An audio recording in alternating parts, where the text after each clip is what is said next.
তৃণমূল ভবনে সাংবাদিকদের মুখোমুখি হয়েছেন মন্ত্রী চন্দ্রিমা ভট্টাচার্য ও তৃণমূল সাংসদ পার্থ ভৌমিক। আজকে আপনাদের এখানে একটু অসময়েই আমরা আবেদন করেছিলাম আসার জন্য তৃণমূল কংগ্রেসের পক্ষ থেকে। আমরা এখানে এসেছি আপনাদের কাছে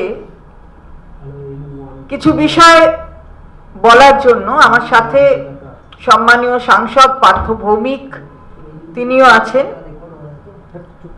আজকে রবিবার, কিন্তু সেই রবিবারের দিনও আপনাদের এখানে আসতে বলা, কারণ আপনারা নিশ্চয়ই গোটা ঘটনা প্রবাহের গুরুত্ব বোঝেন, তাই আপনাদের কাছে আবেদন করা হয়েছিল তৃণমূল কংগ্রেসের পক্ষ থেকে। আপনাদের সকলকে অনেক ধন্যবাদ, কৃতজ্ঞতা। স্যার, স্পেশাল ইন্টেন্সিভ রিভিশন এই নামক যে প্রক্রিয়া, সেই প্রক্রিয়ার একটা সময় নির্ঘণ্ট দেওয়া হয়েছিল। সেই নির্ঘণ্ট দেখে বারবার তৃণমূল কংগ্রেস বলেছে যে এটা এই অল্প সময়ের মধ্যে করা সম্ভব নয়। এই প্রক্রিয়াটা এত দ্রুততার সাথে করলে সেটা মানুষের পক্ষে অন্য একটা মানসিকতা তৈরি করে, যেখানে মানুষ আতঙ্কিত হয়, ভীত হয় এবং প্রক্রিয়াটার সাফল্য হয় না। আমরা খুব পরিষ্কার করে দিয়ে বলতে চাই তৃণমূল কংগ্রেসের পক্ষ থেকে যে আমরা কিন্তু এই স্যারের প্রক্রিয়ার বিরুদ্ধে নই, কিন্তু যেভাবে করা হচ্ছে সেই প্রক্রিয়ার বিরুদ্ধে। খুব তাড়াতাড়ি এই বলে দিলাম 4 নভেম্বরের মধ্যে আমরা আরম্ভ করে দেব স্যারের প্রক্রিয়া। 4 ডিসেম্বরে শেষ হবে এনিউমারেশন ফর্ম নেওয়া। তারপরেই 9 তারিখে খসড়া তালিকা বেরিয়ে যাবে। তারপরেই সব অবজেকশন নিয়ে 31শে জানুয়ারি বেরিয়ে যাবে। যার অবজেকশন তার হিয়ারিং হয়ে যাবে 31শে জানুয়ারির মধ্যে শুনানি। আর তারপরেই 7ই ফেব্রুয়ারি খসড়া লিস্ট বেরোবে। আমরা বারবার বলেছিলাম যে এটা হয় না, এটা হতে পারে না, কারণ যে প্রক্রিয়া আগে প্রায় 2 বছর সময় লেগেছে, সেই প্রক্রিয়া হঠাৎ 1 মাস 2 মাসের মধ্যে কি করে শেষ হয়ে যায়। কালকে কথা আমরা গতকালও বলেছি, আগেও বলেছি, আমাদের সাংসদের দল, প্রতিনিধি দল গেছে, কিন্তু আমরা দেখলাম কি হঠাৎ নির্ঘণ্টের একটা পরিবর্তন হয়ে গেল। এখন কি হলো, 1 সপ্তাহ করে পিছিয়ে দেওয়া হলো। অর্থাৎ 4 তারিখ যেটা শেষ হওয়ার কথা ছিল সেটা 11 তারিখ, যে খসড়া তালিকা 9 তারিখ বার করার কথা ছিল 9ই ডিসেম্বর সেটা 16ই ডিসেম্বর, যেটা হিয়ারিং শেষ হওয়ার কথা ছিল 31শে জানুয়ারি সেটা হয়ে গেল 7ই ফেব্রুয়ারি। আর পূর্ণ তালিকা অর্থাৎ ফাইনাল লিস্ট সেটা বেরোবে কবে? 7 তারিখ বলেছিল 14ই ফেব্রুয়ারি, একদম ভ্যালেন্টাইন ডেতে। তো বুঝুন এখন, তাহলে স্বীকার করা হলো যে প্রক্রিয়াটা, যে সময়সীমা বাধা হয়েছিল সেটা ঠিক নয়। তৃণমূল কংগ্রেস সঠিক কথা বলেছে। এটা তো প্রকারান্তরে এটা তো স্বীকার করা হলো নাকি? জাতীয় নির্বাচন কমিশন রাতের অন্ধকারে এই সময়সীমা পাল্টে দিল।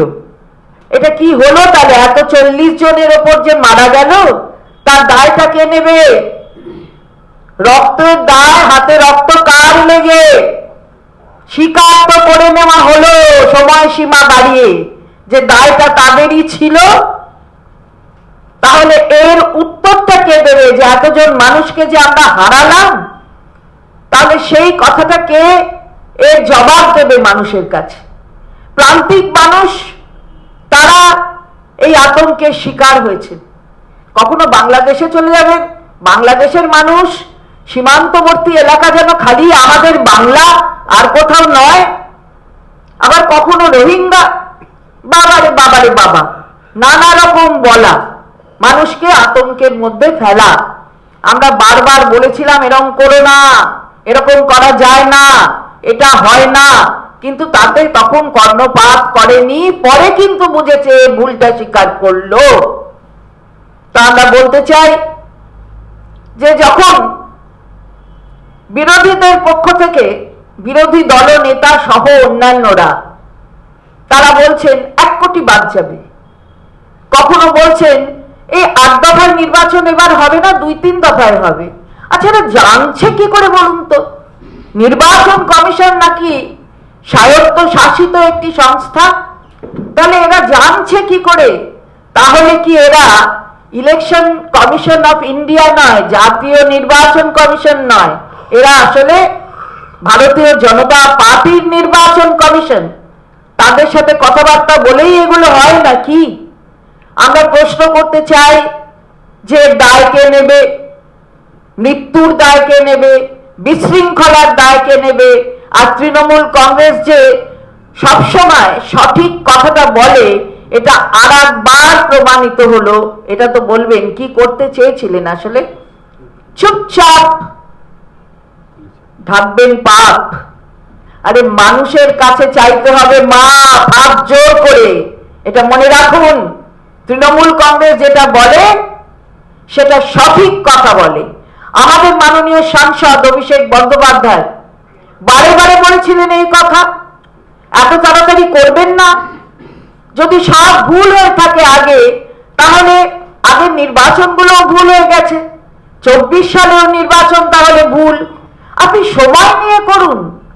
24 সালের নির্বাচনটা ঠিক হলো, আপনি রইলেন কেন্দ্রের সরকারে, কিন্তু বাকি 25 সালে এসেই আপনার মনে হলো যে তড়িঘড়ি করে দিতে হবে।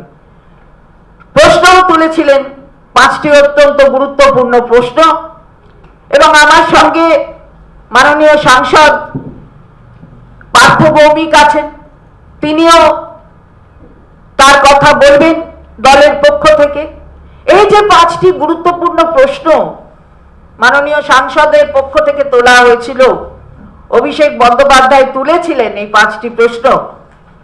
সেই 5টি প্রশ্ন সব রাজ্য স্পেশাল ইন্টেন্সিভ রিভিশন হচ্ছে, হঠাৎ স্পেশাল রিভিশন হচ্ছে। কোথায়?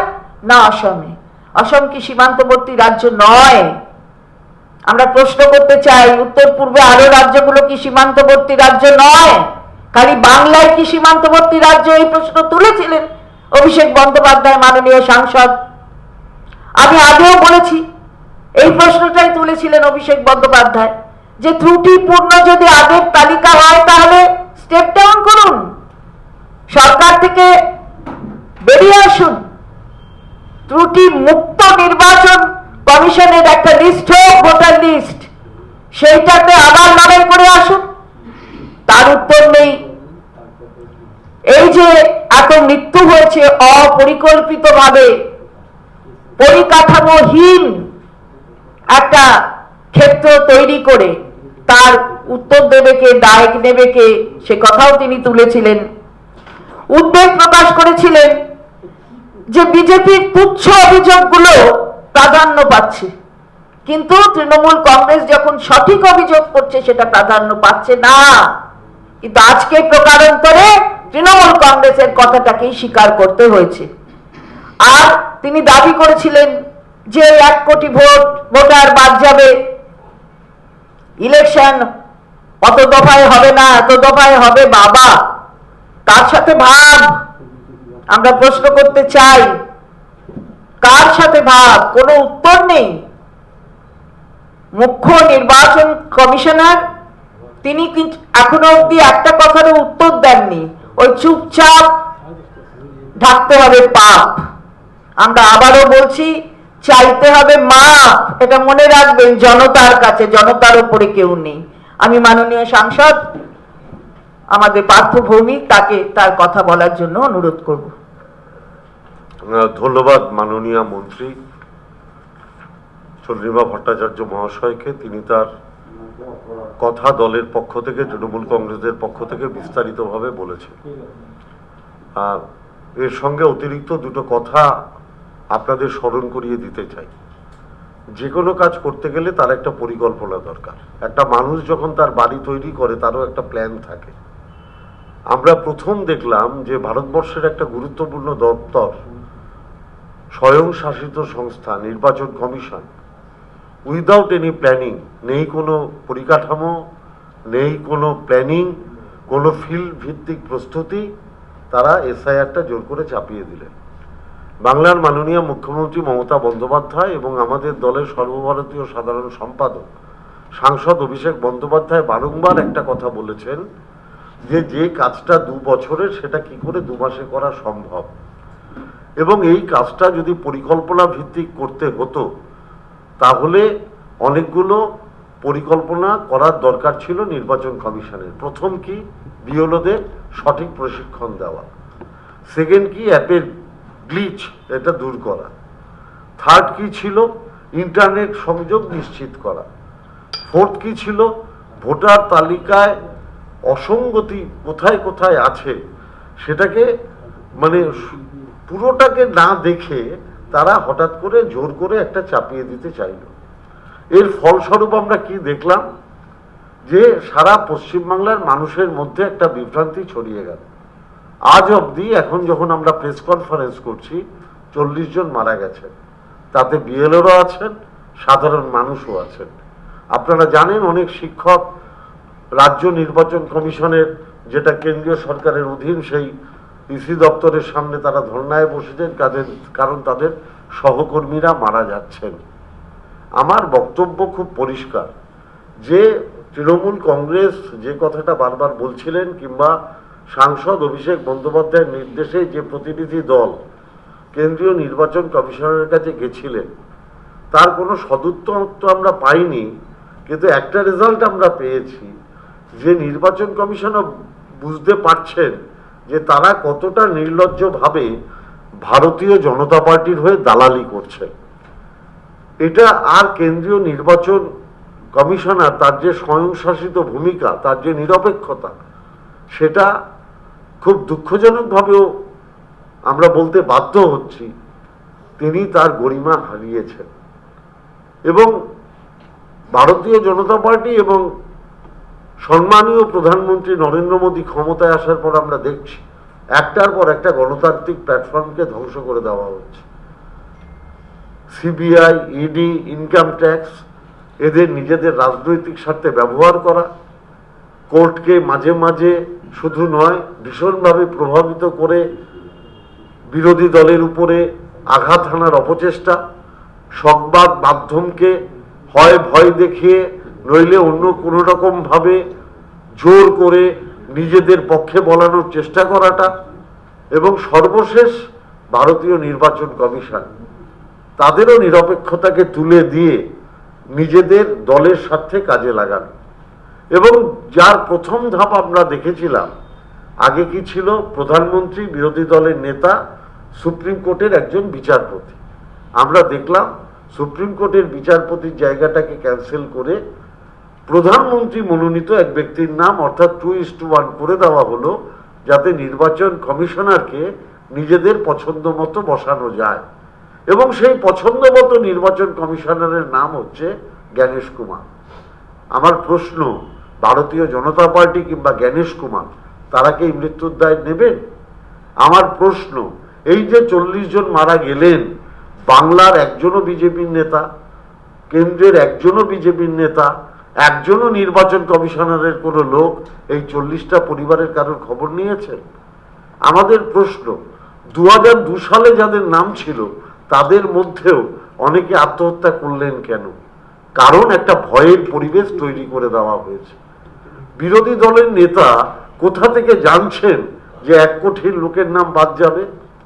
কোথা থেকে তিনি জানতে পারছেন? এবং তিনি যেদিন থেকে বলা শুরু করলেন 1 কোটি লোকের নাম বাদ যাবে, তারপরেই এই মৃত্যুর মিছিল শুরু হয়ে গেল। তাহলে এই মৃত্যুর দায়িত্ব জ্ঞানেশ কুমার, বিরোধী দলের নেতা কিংবা বিজেপি নেতারা নেবেন কি? দেখুন, আমরা এসআইআর এর বিরুদ্ধে নই, কিন্তু আমরা পরিকল্পিত এসআইআর এর পক্ষে। কিন্তু তার আগেও একটা প্রশ্ন আছে, যে অন্য দেশের সীমান্তবর্তী এলাকা চিহ্নিত করে যদি এসআইআর করা হয়, তাহলে কেন শুধু বাংলা? কেন ত্রিপুরা নয়? কেন মিজোরাম নয়? কেন মণিপুর নয়? কেন অরুণাচল নয়? কেন আসাম নয়? কেন শুধু বাংলা? এই প্রশ্ন কি আমাদের কারোর মনে জাগতে পারে না? তার মানে ইচ্ছাকৃতভাবে বাংলাকে আক্রমণ করা হচ্ছে। আমিও আপনাদের আজকে বলে যেতে চাই যে যখন পূর্ণাঙ্গ ভোটার তালিকা বার হবে, ধরে নিলাম যে অবৈধ ভোটারের তালিকা বাদ যাবে, আমার ধারণা মৃত ভোটারের নাম বাদ যাবে, কিছু শিফটেড লোকের নাম বাদ যাবে, এবং ওপার বাংলা থেকে কিছু আসা শরণার্থী হিন্দু মানুষ যারা বাংলাদেশ থেকে হয়তো এসে থাকতে পারেন, এখানেই জীবন জীবিকা অর্জন করছেন, সেই সমস্ত মতুয়া সম্প্রদায়ের মানুষের নাম, রাজবংশী সম্প্রদায়ের মানুষের নাম, সেই নামগুলো বাদ যাবে। আমার জানতে ইচ্ছা করে, কিংবা আমরা নির্বাচন কমিশনকে জিজ্ঞেস করব যে যাদের নাম বাদ গেল তাদের মধ্যে স্যার কতজন রোহিঙ্গা আছে, তার সংখ্যাটা একবার দয়া করে প্রকাশ করুন। স্যার সংখ্যাটা প্রকাশ করুন, কত মতুয়া হিন্দু সমাজের নাম আপনি বাদ দিলেন। আমরা বিনীতভাবে প্রশ্ন করব, স্যার দয়া করে বাংলার মানুষকে জানান কত রাজবংশী সম্প্রদায়ের নাম আপনি বাদ দিলেন। স্যার আপনি দয়া করে জানান কত দলিত আদিবাসী মানুষের নাম বাদ দিলেন। স্যার আপনি দয়া করে জানান কত গরিব মানুষ যারা নিজেদের জীবন জীবিকা চালাতে গিয়ে তাদের এক একটা দিন ক্ষয় হয়, তাদের কাছে সব কাগজপত্র থাকে না, সেই কত অসংখ্য গরিব মানুষের নাম বাদ দিলেন। এই প্রশ্নটা তো আমরা করব।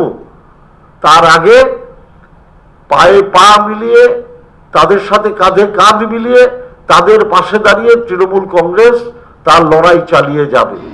আমরা মানুষের পাশে দাঁড়িয়ে লড়াই চালিয়ে যাব, ওরা বাংলার বিরুদ্ধে ষড়যন্ত্র করে যাবে। বাংলাকে ওরা চতুর্দিক থেকে বঞ্চিত করছে। আমি শুনলাম বিজেপির নেতা বলছেন যে 1 বছরের জন্য রাষ্ট্রপতি শাসন জারি করতে হবে। আমার অবাক লাগে, আমার হাসি পায়। নভেম্বর মাস থেকে এসআইআর প্রক্রিয়া চালু করেছে, মানে বিএলওরা, এসডিও, ডিএম সব নির্বাচন কমিশনের আন্ডারে।